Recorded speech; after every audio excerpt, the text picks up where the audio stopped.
Hello, everyone, and welcome to another episode. The 2024 Lok Sabha elections in India are around the corner. Many people have very intense opinions on the direction of India's politics after 2024. Many suggesting if there would be an opposition free India, which would mean a democracy less India. And with the recent explosive exposure on electoral bonds, which were declared unconstitutional by the Supreme Court of India, but which had carried on for 5 years prior to it because it was passed with brute majority in the parliament, many are questioning if such laws are passed in future with brute majority, which would take years to overturn, what would that mean for India's future? To talk more on this, we have with us today a very distinguished guest, Mr. Sanjay Jha. Mr. Sanjay Jha is the former national spokesperson of the Congress Party and still features regularly on various mainstream TV channels on political debates. His recent book title evokes a very worrisome picture of India. It is called India in a Free Fall, published by HarperCollins. In this episode, we'll ask him his opinions on India's politics, discuss his book, and find out why he thinks India is in a free fall. In any social gathering I go to, if anybody wants to talk to me and be critical of Mr. Modi, he makes sure that nobody else is around. SBI has become a laughing stock. The Supreme Court has been mocked. The law came into effect as a money bill when it was not. Parliament was bypassed. Correct. CBI, ED, and income tax have threatened people and extorted money. Pretty much obvious. They have given contracts to their favorites. Everything that is wrong that we have talked about is here in this electoral bond. Electoral bonds are a manifestation of criminality. They're a manifestation of pathetic governance. They're a manifestation of lies and deceit. They're a manifestation of corruption. They're exhibitions of crony capitalism.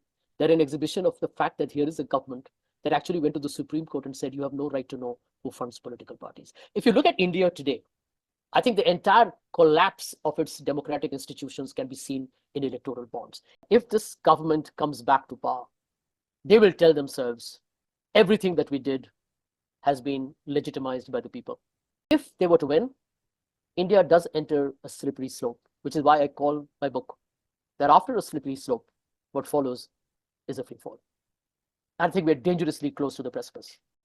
No political leader ever talks about wiping out the other from the face of this earth. But Mr. Modi's, loud clarion call was quite unambiguous that he wanted an India free of the Congress. I would want you to give a one word or a few words reaction to the following people's names. Number one, Anna Hazare. One non-Congress leader who you admire the most. One policy in independent India which you consider the most outstanding. Judge from a Kolkata High Court who resigned and joined the BJP. And when he was asked in a rapid fire, who do you think you will choose between Nathuram Godse and Mahatma Gandhi? His answer was, tricky question, I think I'll have to think about it. Hello, Sanjay. Wonderful to have you on my show and really looking forward to this conversation with you.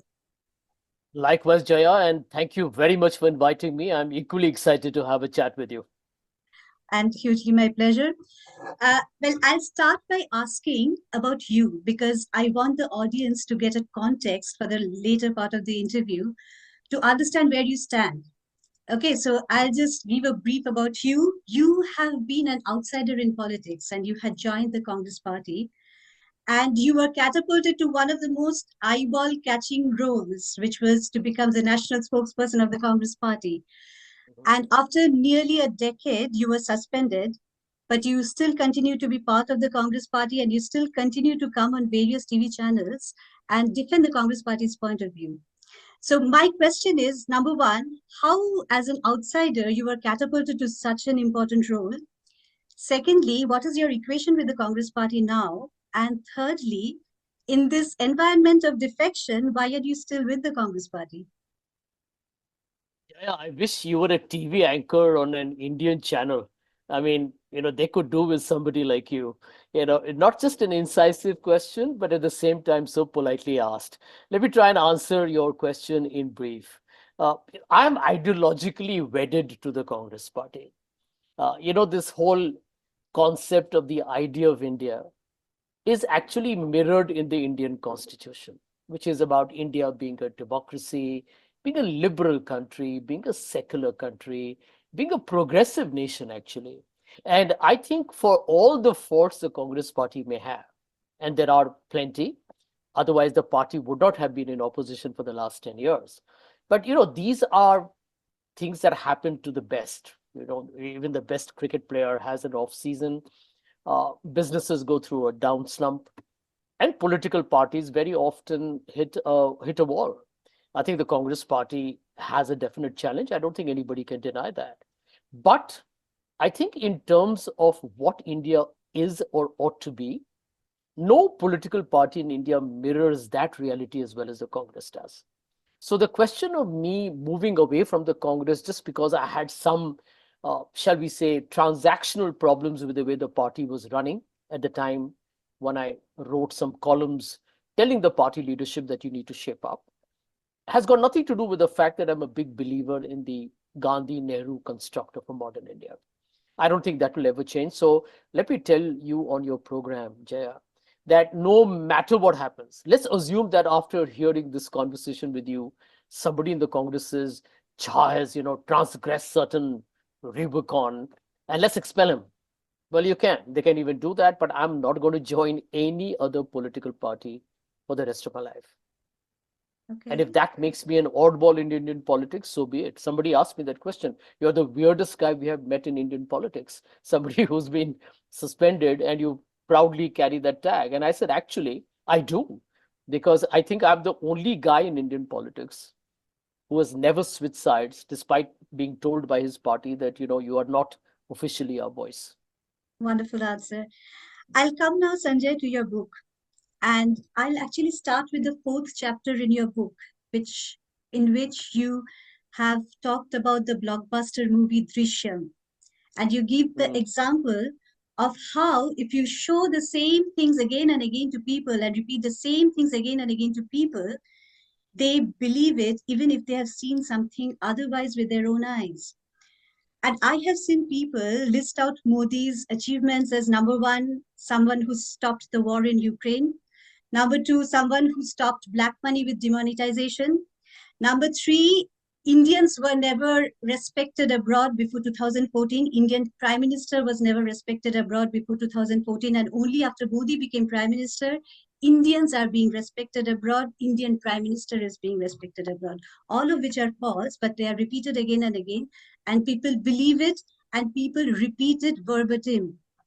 yeah. And in this chapter, you have given a whole list of ways in which the Drishyam effect has happened in India. I want you to say that on top of your mind, the topmost things which you consider was the most dangerous effect of Drishyam on Indian people. And why do you think it succeeded? I believe, Jaya, that one of the reasons why Narendra Modi adopted this whole strategy of talking repeatedly, a Man Ki Baat, if you look at Narendra Modi's since 2014, he was like a 24 into 7 megaphone on steroids. And I'll tell you what he did.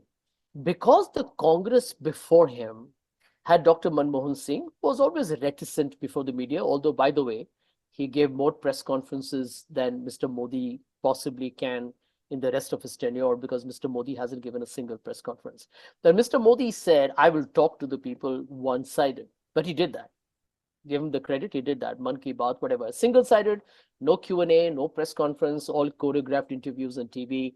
But he told himself that the people of India saw Dr. Manmohan Singh not really engaging enough, number one, that Mrs. Sonia Gandhi rarely interacted with media. And in the early stages, Rahul Gandhi actually chose not to engage with the media at all. The one time he did wasn't a great experience for him.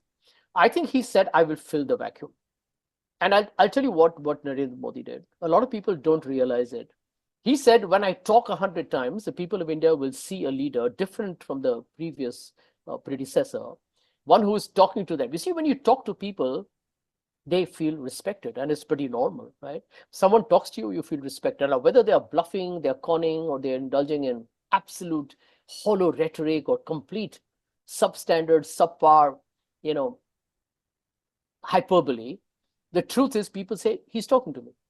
Now, what Mr. Modi has done, I think, in the Drishyam effect, I think one of the things that he's a master at is dog whistle politics. He gets his vote bank, or his troll army, or his real stormtroopers. He just gives a signal. and then they take off. So I think the Drishyam effect is really one which I think is most disturbing to me, is that when India faced a series of pretty tragic cases of lynching, Mr. Modi never spoke up as a prime minister. I, for example, can't imagine this, Jaya, that an Indian citizen, forget his religion, it's an Indian citizen, is being unfairly attacked by a mob on a suspicion of a certain kind of meat that he did not have. Or, by the way, even if he did, the truth is there is a criminal justice system. Being killed by a mob, right? That tells you there's anger, there's hate, there's suspicion. The prime minister at that point should know that this is dangerous for a country's secular fabric or syncretic health. He barely said anything. For me, the low point, frankly, I mean, Jaya, since you asked me, uh, is when someone went and garlanded, these people who were convicted of Bilkis Banu, actually. you're saying? Bilkis Banu was later. There is the MP from Hazaribagh, now no longer contesting on a BJP ticket. But people who were accused of lynching were garlanded, not on. And then you look at Bilkis Banu, I've dedicated a whole chapter to her in my book. You have Bilkis Banu humiliated, gang raped, a whole family wiped off. And in 2002 Gujarat riots. And at a time when India is celebrating its 75th Independence Day, 75th Independence Year celebrations on August 15th, you release a rapist. I mean, I asked myself a question. I mean, is this the kind of moral degradation that people who love this great country, I think everybody does, do we all have to really believe that was appropriate? And I and mean, is there no. a whole host of wrongdoings have happened. We can list them, but Yeah. in terms of making a falsity being believed by a large mass of people, what comes into your mind as one of the most dangerous things that have happened? I think this whole spin, that I found that the minorities are a threat to the majority. I mean, in India, if you sign, many people will say Hindu khatre mein hai. I mean, that's, I think, an absurd joke. It's preposterous. I don't think any community is in threat from anybody. Communities live together. I think हमारे देश में मजहब के साथ जो भी सियासत करे जया जी, I think that's extremely अफसोसजनक है. And I'll give you just one example. Recently, you had a judge from a Kolkata High Court who resigned and joined the BJP. And when he was asked in a rapid fire, who do you think you will choose between Nathuram Godse and Mahatma Gandhi? His answer was, "Hmm, tricky question. I think I'll have to think about it." It tells you how the ideological mindset has become absolutely pretty toxic, in short. Yeah, I'll come with that to the next question. And I'll go to chapter 5 of your book, where you talk of Modi's freebies. And here you have talked about the 5 kg ration to 81 crore people and the 2 times Ujjwala cylinder, which people could not fill the third time because it was so expensive. And then the TV anchors selling them as Modi's far-sighted pro-poor schemes. And then the same Modi, when he sees welfare schemes being announced by the opposition in different states, he calls them as Revdi culture, which is giving them free cheap sweets, which would bankrupt state finances, as he says in his speeches. So I would like to ask you, what you have written is that the ploy is not just to criticize the opposition. It is something far more dangerous, and which is to create an anger in the middle class by making them feel that the reason of their problems is the poor and the underprivileged. And you have said, and I'll quote here, that they have been made to believe that their hard work and the taxes they paid were being channeled towards less deserving sections of India who were poor or lazy or both. Now, how dangerous do you think is this phenomenon of creating anger by one section of the society towards another? How far do you think it is succeeding? And why do you think people believe such conflicting narratives? The middle class believes that, like for example, in advanced Western countries, they become anti-immigrant because they feel that they are the ones who are being subsidized. In India, it becomes, the Dalit. In India, it becomes the Muslim. In India, it becomes the poor. And, we have to recognize, for example, minority appeasement, right? They keep talking about minority appeasement. What is minority appeasement? If there was minority appeasement in India, shouldn't Muslims have occupied jobs in government and public sector and police services and teaching jobs? That hasn't happened. So the truth is that I think it was important for the government to understand that when you are actually helping the poor, now whether you do it through a manifesto or through an election campaign, I would encourage a political competitiveness in helping the poor, because the more you do, the better you lift the people below the poverty line. And if the political party wins by promising too much and then goes financially bankrupt, they will anyway lose because they will not be able to deliver on the promises they make. But let democracy take a call. But here was a prime minister who was actually doing very much that. So when he did it, it was fine. If the opposition did it, he gave it a very, a tag which made a lot of people believe, oh my God, is the Congress only helping the poor because of vote bank politics? Truth be said, the middle class actually has been one of the biggest losers under Narendra Modi on oil prices, because they are one of the biggest consumers of oil, cars and scooters and motorcycles, LPG cylinders, blah, blah. You find they never got the advantage of lower international prices. Mr. Modi's government actually taxed them. Number two, they have suffered humongously during the COVID. I'm surprised Mr. Modi's disastrous performance on the second COVID wave, where so many people died, and literally India survived on social media, not government apparatus, has actually gone literally, unquestioned, which is a story by itself. I've dedicated a chapter of that on that book. Mm. Third, look at the stresses under which I think the middle class has lived in this country. The middle class definition by itself is amorphous. So it includes people who are living in an apartment, including those who are also living in a shanty, because that's the definition of a middle class. But if you assume 300 million people, I mean, they aren't really all that well off. They haven't had jobs. Urban India is struggling with many issues. Urban India does not have as much economic, shall we say, confidence to return their EMIs because they live in an age of hire and fire. Look at the number of people who have lost jobs even by the tech sector. So I felt that the Indian middle class, other than this so-called, you know, this whole rhetoric that we are better off under me, nationalism under me, and this imagery that India is more confident. I really don't think what has he done for the middle class. I have absolutely no idea. I think India is ripe for a true socialist capitalist mix. You need to encourage enterprise, you need to encourage industry, you need to encourage innovation and startups, and you need to bring transparency and no fear of tax terrorism for the capitalist or the corporate class. And that's what we need to do for them. But India's government need to focus on the real people who need the help of the state, which is the underprivileged, the people who are economically disempowered, the minorities, the women, the children, the scheduled caste, scheduled tribe. If any government doesn't pay attention to them, I think we are failing in our duty. Hmm.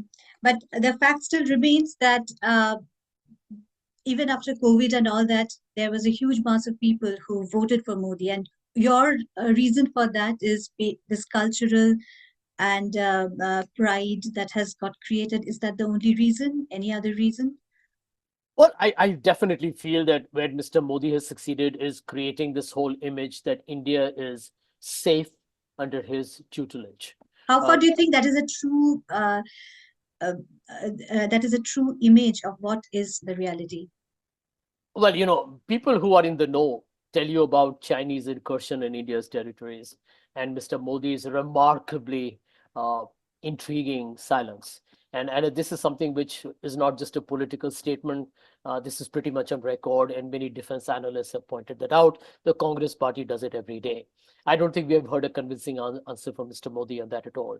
The second point is that, I think the reason why he's worked is because the opposition has weakened.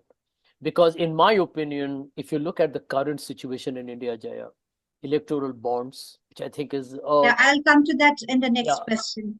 okay. If you look at India today, whether it's the economy disrupted, record unemployment, agrarian distress, MSME sector has literally vanished. You have certain big businesses and some industry groups that have done well, but across the board, socially, we are disrupted. I think I've never seen communal temperatures rising so dangerously at even a slight inflammatory kind of trigger. So I think there are serious problems for India, socially, economically, foreign policy wise, and I think Mr. Modi has no answer. So what is the real reason why he's worked? He's worked because I think he found himself a combination of things to say, which is nationalism. I am your sole protector. And he keeps saying that. This is all about propaganda, right? Fake news, and it begins to work. WhatsApp University, as we call it in India, has PhDs. They spread this news day in and day out. G20. G20. I mean, there was no election, nothing, but G20 was Mr. Modi's statement that I'm the Vishwa Guru of the world. So anyway, I don't want to even talk about that's too farcical. But end of day, I think he worked it on that plus Hindutva. It's a pretty formidable combination, because on the nationalism, he brings the country together irrespective of caste and religion. When it comes to Hindutva, he kind of focuses it more deeply into the majority community, which is 80%. And he keeps reminding them that, I'm fighting for your honor by renaming roads, by talking about Aurangzeb, by, saying that the villains of the past have now been neutralized. And I think that has a certain resonance with people who are jobless, who are like, okay, if nothing else, if you don't have a job, if you're broke, if you're paying high prices, if you're living in shanties, if all the promises of 2 crore jobs and 15 lakh in my bank account hasn't happened, at least he's making me feel garv. And it works, right? People are emotional. It works.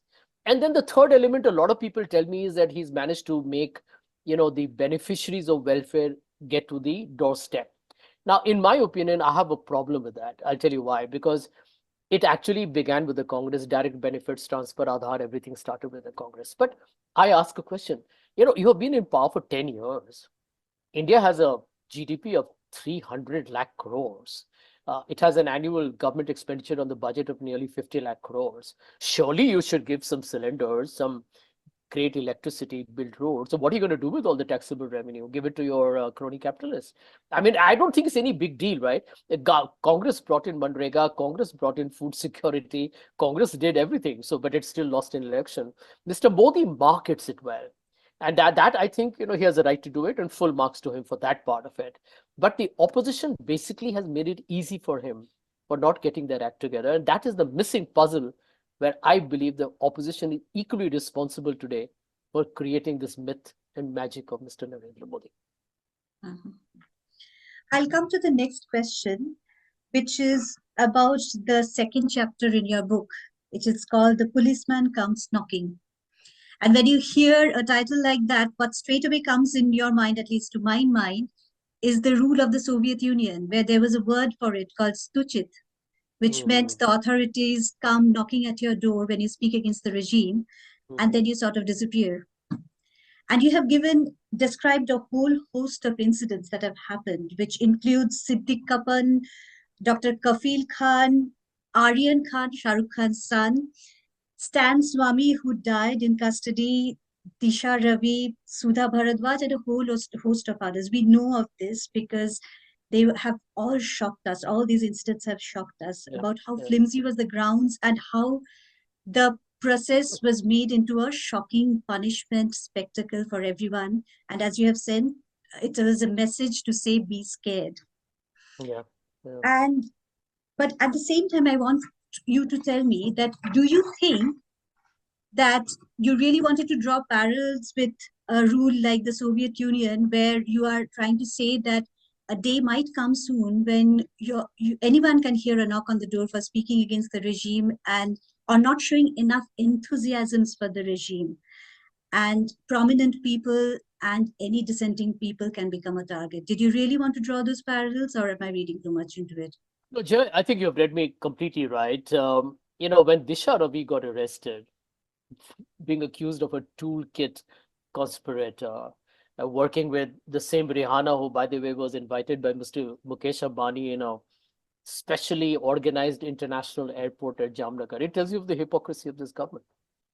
Uh, I mean, I was like appalled, amused, and astonished that a pop singer like Rihanna was being accused of trying to destabilize India. Are we such a fragile democracy, for God's sake?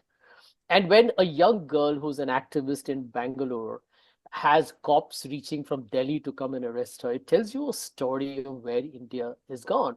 We are, and I've said so in the book, in a very dark place in India. There will be people who will come and tell you, why is Jha sounding like a Cassandra, and why are we sounding like the prophets of doom? Because I can tell you, anyone who's discerning enough can see what's wrong. And if everybody was discerning enough, Mr. Modi will get voted out in 2024. And I do hope that potential reaches its fruition. But the fact remains that today there are people in this country who are self censoring themselves. I'll give you an example.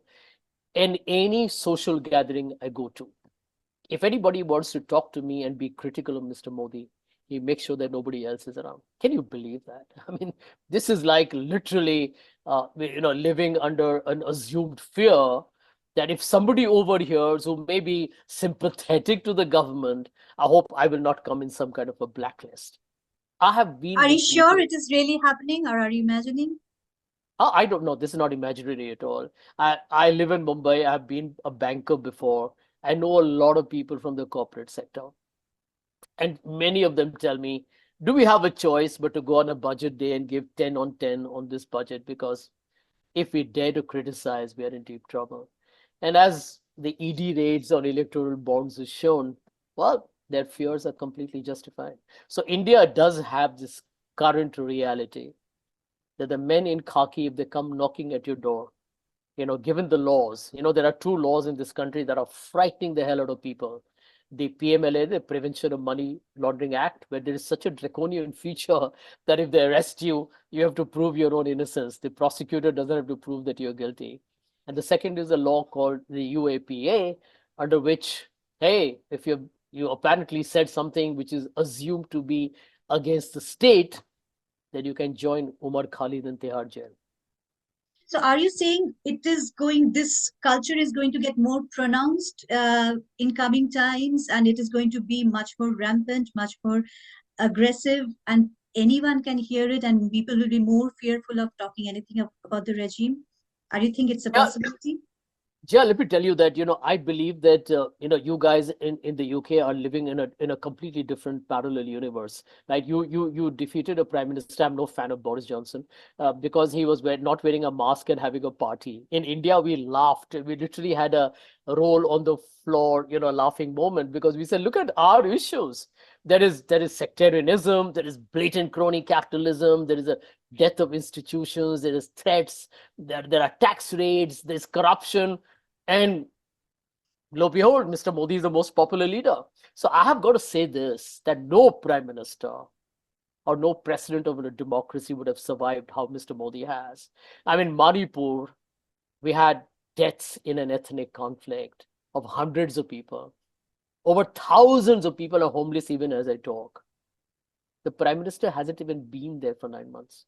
So I just believe that, I do hope somewhere in my heart, I'm an eternal optimist.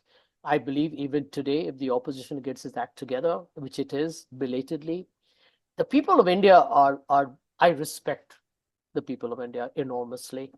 I believe there is a story yet that we may not have heard of. Please remember one thing, Jaya, that Rajiv Gandhi, at the peak of his popularity of the Congress in 1984, got 49% of the votes.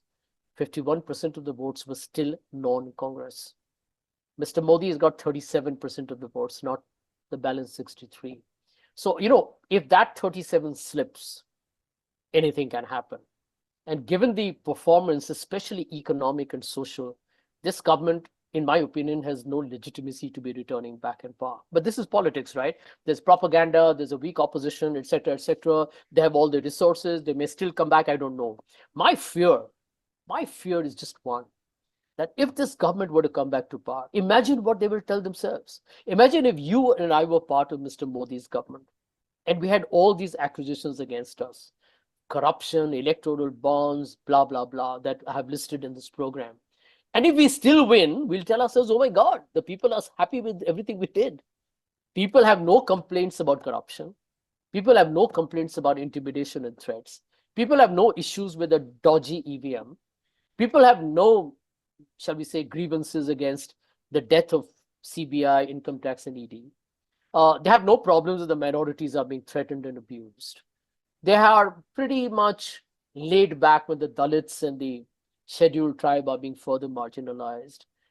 Well, they will say, well, and they have no problem with the media that's hardly free, zero. Then the BJP will have every right to say, well, why don't we just step this forward? Because the people have just given us a mandate to do so. That's my worry. And therefore, the knocks by the policemen could only increase. Okay, the knocks could only increase if this is um, made to, it is proven that this is working through an election win next time. Okay. Uh, I will now come to electoral bonds, which you have mentioned in your book. And you have written electoral bonds, the financial instrument considered legitimate for raising campaign contributions, is a daylight heist. And then you have gone on to say corruption, which is made to look awful when done by the Congress, even if they are thrown out of the court later, seems kosher or embraceable when done by BJP. Morality is elastic in India, it can be made bespoke. I want your thoughts on what on electoral bonds itself, and then I want you to ask you, what do you think of a precedence of an electoral bond existing, which is so atrocious, existing for 5 years? What does it make of the future trend of India? And do you think it is going to become a serious election issue at all? Yeah, let me tell you, I believe that the electoral bond by itself is such a singular important issue in this election that if the opposition, the Congress, and all the opposition parties simply take the electoral bond and go to town, but explain that, elaborate it, and focus on this campaign, Mr. Modi has no How do you chance go of to winning. town? How do you go to town? See, data doesn't create a narrative. A narrative doesn't get created with data and facts. It gets created with a cunning strategy. It gets created with a spectacle. It gets created with rabble rousing. So, and the means to do that, which is mainstream media and all, are not in the opposition's hands. How do you think it can at all be achieved? Well, let me tell you, Jaya, truth is that what you need in the opposition, and particularly in the Congress, is storytellers. I completely agree with you. You can't go to the people and say, X amount of money came through checks and it went through this bank. They don't understand all that, right? What you need to tell them is electoral bonds are a manifestation of criminality. They're a manifestation of pathetic governance. They're a manifestation of lies and deceit. They're a manifestation of corruption. They're exhibitions of crony capitalism. They're an exhibition of the fact that here is a government that actually went to the Supreme Court and said you have no right to know who funds political parties. If you look at India today, I think the entire collapse of its democratic institutions can be seen in electoral bonds. SBI has become a laughing stock. The Supreme Court has been mocked. The law came into effect as a money bill when it was not. Parliament was Mm, bypassed. correct. CBI, ED, and income tax have threatened people and extorted money. Pretty Mm, much obvious. mm. They have given contracts to their favorites. Everything that is wrong that we have talked about is here in this electoral bond. Now, how do you get it out, right? Now, the opposition needs to realize this. You will not have the big media on your side. Okay. So, what do you have? You have social media. You have to do your outreach. You have to take this matter to the streets. You have to take it to every nooker. You have to take it to every village and tell them the story that this is how you have your. Because let me tell you, if corruption in electoral bonds have been there for the last 6 years, it means technically all your elections have been tainted because the Supreme Court has called it unconstitutional. The opposition needs to go down and tell the people that it is you have been robbed. You have been robbed. This is not just a death of democracy. You have been cheated because that is a fact. Because every time any corporate has got public assets, it's the common man is the trustee of that public asset. And I think this conversation, I have always believed, you don't need to be rational here. You need to be a storyteller. You have all the data and facts. Now put that in the form of a fable, as a form of a tale. My problem is that I think the opposition particularly the Congress, operates a lot on logic, data, and analysis. That is a very core part of the campaign, but that cannot be the dominant part of the campaign because the common man doesn't understand the intricacies of instruments, and they won't understand opacity. Now you can't tell them there was no pardarshita. You have to tell them that the government lied. It's much easier than saying the government was opaque, because the truth is the government lied. And I think if the opposition does that and says this one electoral bond is enough, and I break it down for you to tell you how you have been cheated and why corruption has become a way of life, I think the common man will say enough is enough, because they will know that they have been taken for a ride. Because eventually, don't forget one thing, Jaya, that Mr. Modi's image has been saved because at various times the opposition hasn't taken the battle to the logical end. Demonetization, where is the black money? Rafael, just because they lost the 2019 elections, they refused to campaign on that later. But the truth is, Supreme Court did not give it a clean chit. Supreme Court commented on some part of the procedure, but there was no investigation on Rafael. Adani is still up in the sky. It's not yet concluded. And then you have this big electoral bond, which is the Supreme Court itself has had to say is highly dubious and questionable. And now the truth is out in the open. So I would like to, add here that if the opposition wants to win this election, it still can. It's not too late. And I look at the current actions of this government, and I do believe they are in a bit of a panic mode. But tell me, what does it say about this being able to happen and this precedence? What does it say about a future India where more such laws can come and can exist for a long time, whether they are overturned or not? And while they are in progress, a huge damage can be done. So, what does that tell you about a future trend of India? It's worrying. Like, for example, I have hugely admired, Chief Justice of India, Honorable Chandrachudji, for having actually questioned this and put an end to it. But there's also a logical question. I wish that had happened earlier, because we could have put an end to this speculative content of the electoral bond. But better late than never. I think we'll have to, do with what we get. But I worry, because that's why I keep saying that if this government comes back to power, they will tell themselves everything that we did has been legitimized by the people. Because they will say, fine, we may get less seats than the last time, but we still form the government. And if you think about it, Jaya, from a distance, as a human being, can you and I then question Narendra Modi for believing that, you said what you said, but it didn't have the credibility to stick? It doesn't mean that the laws were not wrong or the deeds were not violent or inappropriate that happened. But he will tell himself that he's got a carte blanche to do exactly what he wishes. And to my mind, that is the biggest worry for India going forward. But that logic doesn't work because if going by that logic, Indira Gandhi had called an emergency. Afterwards, she had come back with a huge victory. Does that make so? Will the BJP come up and say that emergency declaration was the right thing to do because they chose her again later? So those kinds of logics doesn't work. That whatever you win in election endorses every little bit of actions that you have done. You can still be criticized for what you have done. But what I mean to say is that do you think it's a catastrophe? Do you think it is an unprecedented thing that has happened in India, that such brute majority exists in the parliament and perhaps it might exist even more?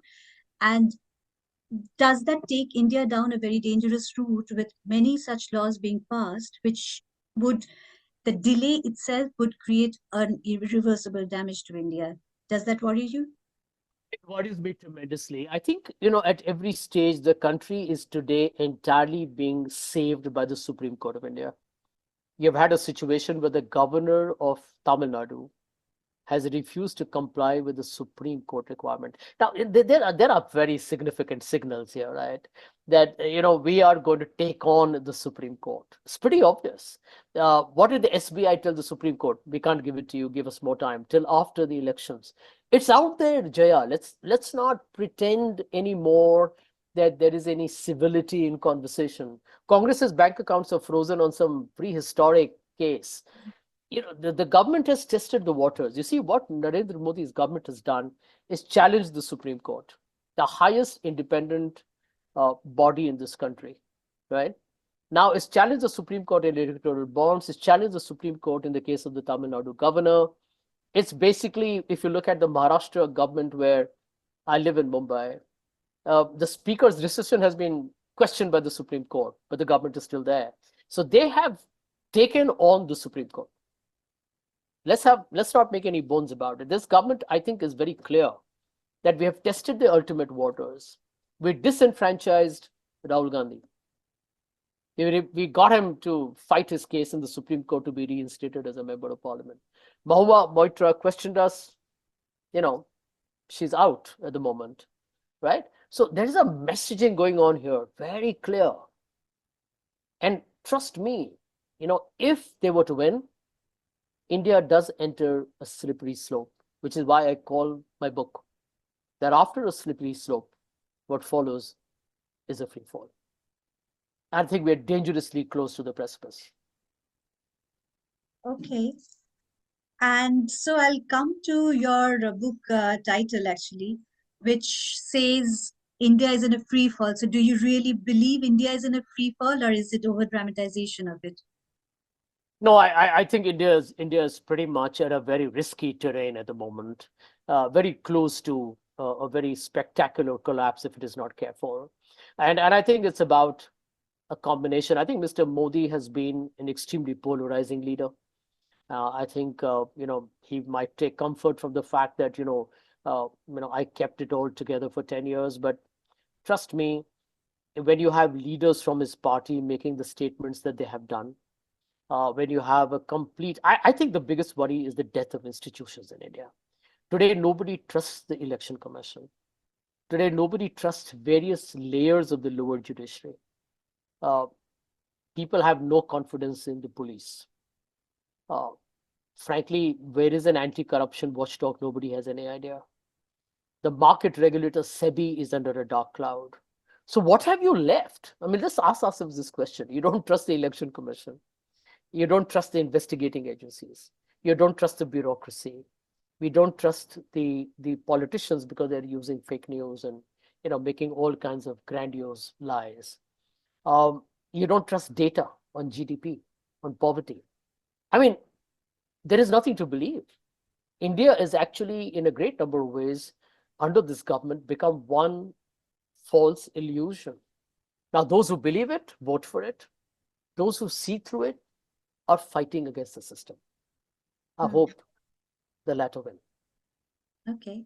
And then I'll come to the epilogue of your book where you have, and actually the epilogue as well as chapter 2, where you have talked about the ED and CBI. And I'll quote you here. It's the salami tactics of slicing off layers of opposition one by one. And then you go on to say that for the ED, the income tax, and the CBI, given their enormous powers, they can easily destroy reputations, whatever the end outcome of their probes. And then you go on to write that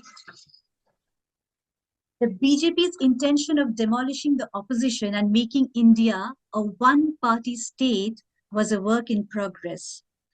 Whatever the ultimate outcome of the corruption allegations, political witch hunt was now a spectator sport.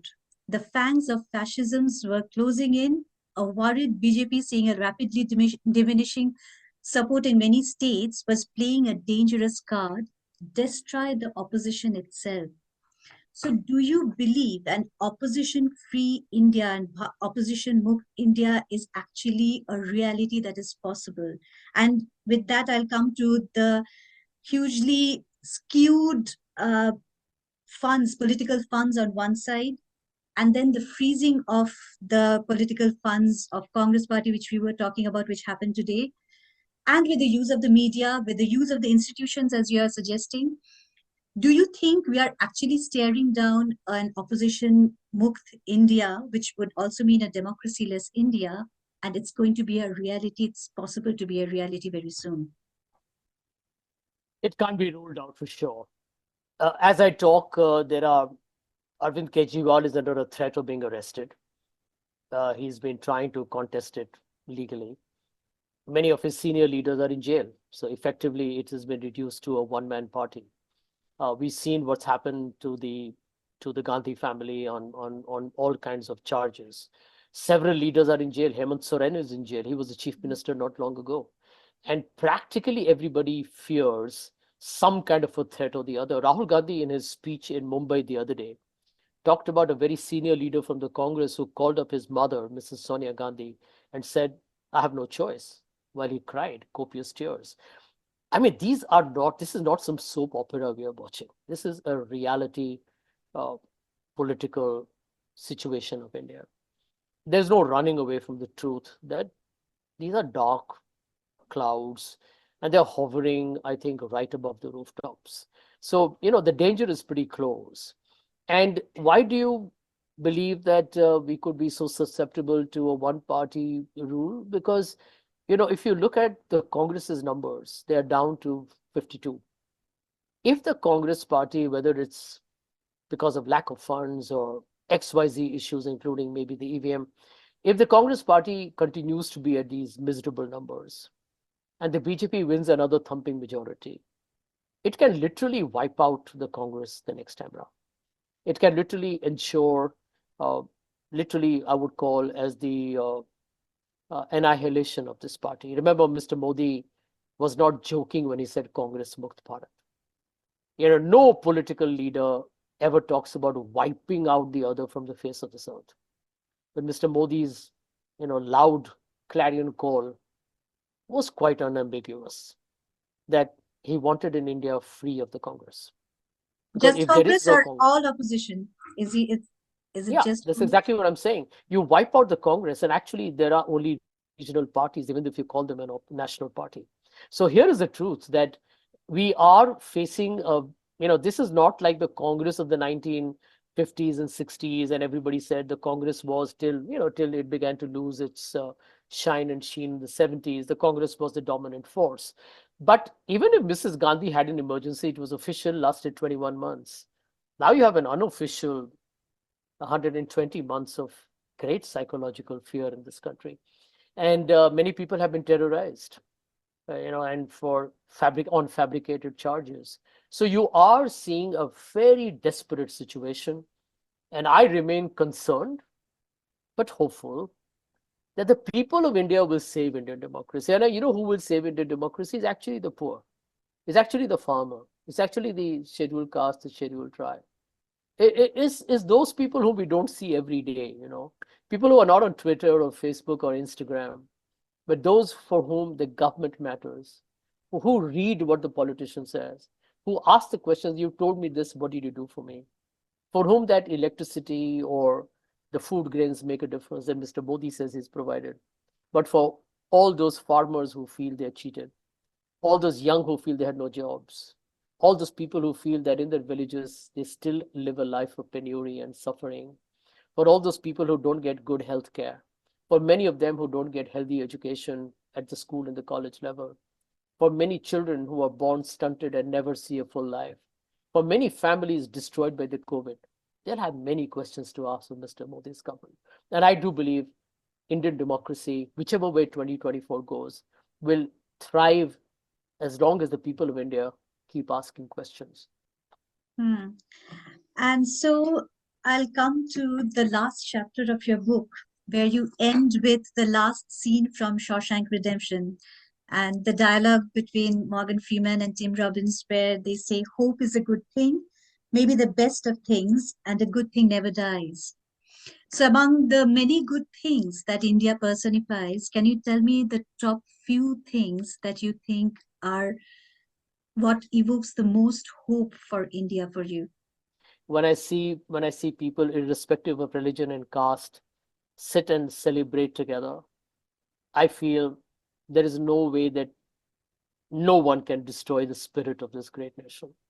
When I go to a theater and everyone stands up together at the national anthem, I feel we all are wedded together for a national dream that is beyond, the whole claims to patriotism. Nobody needs a certificate to prove they are patriotic. They stand on their own. They don't take anybody's orders.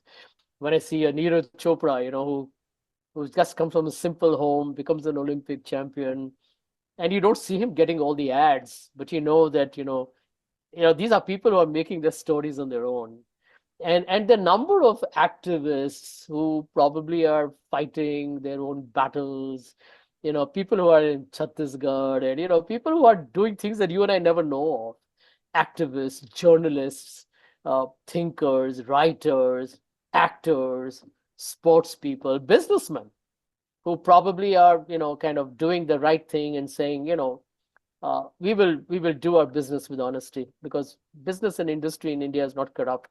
Some people, crony capitalists, maybe people. This is not. This is a country, in my opinion, I would like to say in conclusion, Jaya, that deserves much better than what it is getting. And my hope, and that's how I end my book, is that we got a hope, because that's the one thing that nobody can take away from us.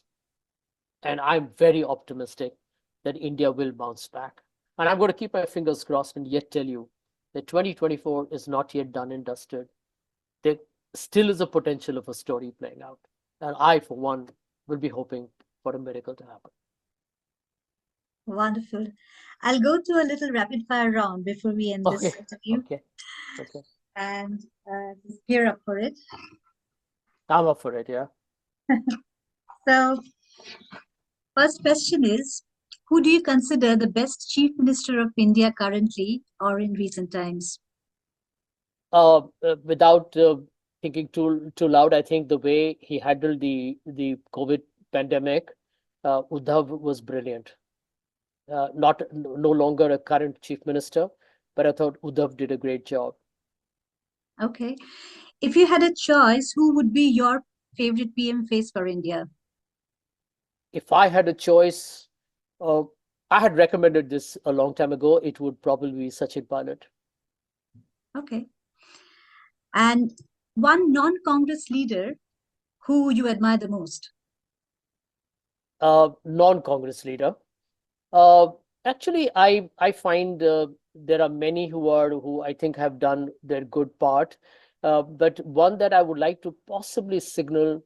I mean, there are questions raised on her handling of West Bengal, and she's gone through multiple charges. But for pure the fiery spiritedness that Mamata Banerjee brings to the table, she's quite extraordinary. Not easy to be a woman in India, tougher to be a woman politician in India in a man's world, and tougher to be a chief minister when you have the whole central government against you. And I think, forget all the things that she's been criticized for a moment, but I think just her spirit of fighting, extraordinary. Okay. Uh, which do you think is one of the most outstanding policies India has implemented in independent India? No, can I add one more name? Arvind Kejriwal. I feel, like it or not, Arvind Kejriwal, again, I've been critical of him in the past, but I believe Arvind's contribution on health and education, exemplary in Delhi. So, he has his faults, like Mamata Banerjee has his faults. But I thought Arvind Kejriwal and AAP's handling of education and health, big thumbs up from me. I'm sorry, you'd have to just repeat that last I question. like your honest answer because I can understand why you made enemies in the comments. Uh, so, yeah, so my question was one policy in independent India which you consider the most outstanding. RTI. To be able to bring the government apparatus, politicians under the watchful eye of the citizens, brilliant. The Congress may have paid a price for it That's politically. right. The BJP has frankly not even appointed a proper Lokpal all its 10 years. But hats off to the Congress for bringing RTI. I think it's changed Indian politics, and public corruption to a great extent has been controlled largely because of the RTI. I can't believe you said this. I would have said this pronto if I was asked the same question. I found that it was perhaps the most brilliant and most benign things any government anywhere has done it. And the credit not just goes to Manmohan Singh, it goes to Sonia Gandhi because she Yeah, tried to upkeep the entire essence of it as it is. yeah, Didn't want it to get diluted, and she fought a lot to keep that, and that yeah, brought it down And people do not actually give credit to them, but I believe that was perhaps the most outstanding things, not just in India, anywhere in the world, because they were not under pressure to do it, and they Yeah, still did it. yeah, transformative, honestly. Love that answer. Uh, so the 2024 Lok Sabha election winners for you, NDA or INDA? Uh, Yeah. Head says that maybe at the moment the BJP may be ahead, but I believe a week is a long time in politics, so I'm still going to bet that it's going to be an India Alliance government, and the BJP coming down below 200 seats, or just about 180 to 200 seats. Okay, not a diplomatic answer. You really believe that? It's possible, absolutely. I've done a whole number crunching on that, and I believe that if the states of Karnataka, Maharashtra, Bihar, West Bengal, Haryana play out, you have a story yet to be told. Maharashtra, Uttar Pradesh, Bihar, Bengal, parts of the Northeast, and definitely Karnataka. If the Congress were to fight back and get even a brief number of seats from the Hindi heartland, Haryana, I think, is definitely looking at change. You have a story that can still play out and bring BJP to 200 or less. Okay. One action you wish the Congress party had taken during UPA that they didn't?